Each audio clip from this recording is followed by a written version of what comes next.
ከተቀመጥክበት መቀመጫ ላይ ስለ መነሳት ባሰብክበት ቅጽበት የመነሳትን እንቅስቃሴ ታደርጋለህ ነው። የምታስበውን ሐሳብ ተቃራኒ በሆነ በሌላ ሐሳብ ካልቀየርከው በስተቀር በህይወትህ መገለጡ አይቀርም።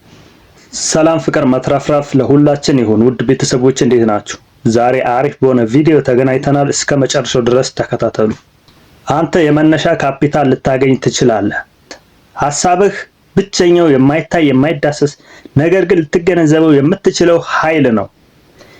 የምታስበውን ሐሳብ ተቃራኒ በሆነ በሌላ ሐሳብ ካልቀየርከው በስተቀር በህይወትህ መገለጡ አይቀሬ ነው። ሐሳብህ የምትፈልገውን ተጨባጭ የመነሻ ካፒታል በድብቁ አእምሮህ በኩል በእርግጠኝነትና በአስተማማኝ ሁኔታ ሊያቀርብልህ ይችላል።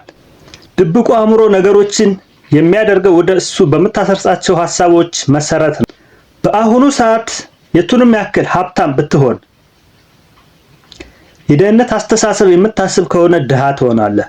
ስለ ቁሳዊ፣ መንፈሳዊ፣ አእምሮዊ ሀብቶች የማሰብ ልማድን ብታዳብር በተዛምዶ ህግ ሀብታም ትሆናለህ። በሌላ አገላለጽ በአሁን ሰዓት ሁሉ ሀብት የኔ ነው የሚል አስተሳሰብ ቢኖር እና ለዚህ አስተሳሰብህ ታማኝ ሆነህ ብትገኝ ድብቁ አእምሮህ በአስተሳሰብ ህይወትህ መሰረት ሀብት እንድትካፈል ያደርግሃል።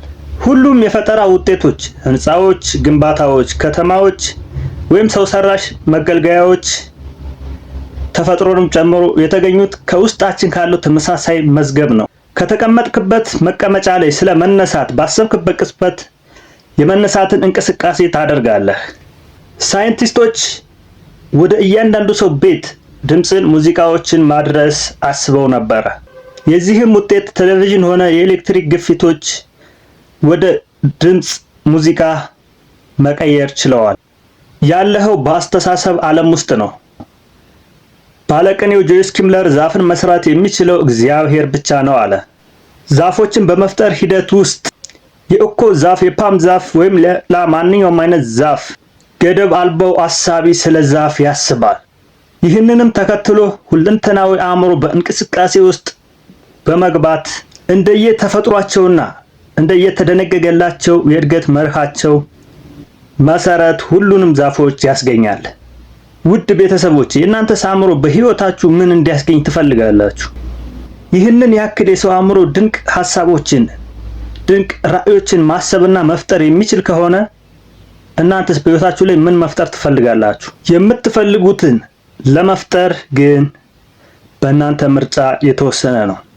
የተዘበራረቀ ሐሳብ የምታስቡ ከሆነ የተዘበራረቀ ውጤት ታጭዳላችሁ። ነገር ግን በዓላማ በእቅድ ለምትፈልጉት ነገር ለአንድ ሐሳብ ትኩረት አድርጋችሁ የምታስቡ ከሆነ የምትፈልጉትን ያንኑ ያሰባችሁትን ሐሳብ ወደ ራሳችሁ አምጥቶ ያሳጭዳችኋል ማለት ነው።